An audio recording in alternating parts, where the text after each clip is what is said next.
Je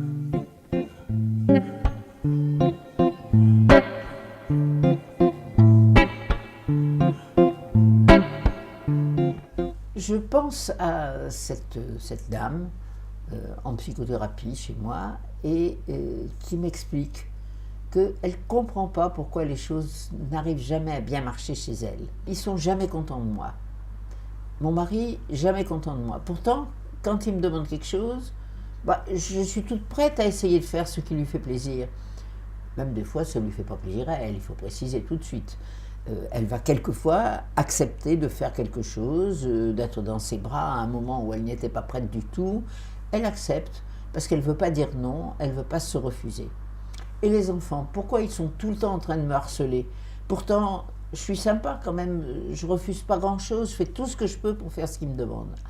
Ah ben peut-être que c'est ça le problème. Et je me demande ce qui se passe en nous quand nous ne pouvons pas dire non.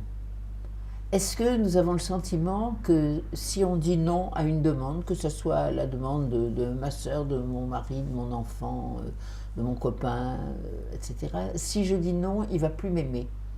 Donc, je vais dire oui à tout. Et voilà qu'il ne m'aimera pas mieux. Alors pourquoi?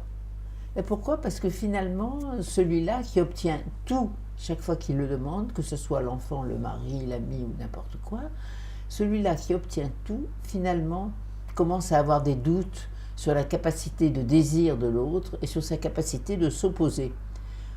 Bon, finalement, on va penser que cette personne qui dit oui à tout, au lieu d'être bonne, gentille et aimante, elle est un peu mollusque.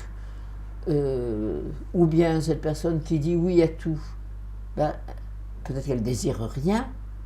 Et en particulier, dans la vie conjugale, c'est quelque chose de difficile quand l'un des partenaires a le sentiment que c'est toujours lui qui fait une demande et que l'autre répondra toujours oui, mais qu'on ne sait pas du tout quels sont les moments où l'autre est désirant aussi.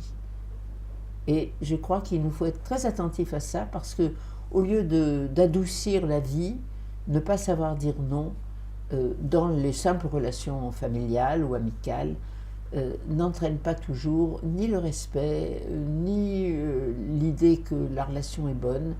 Ça crée des malentendus, ça crée des mésententes et ça crée quelquefois du non-respect.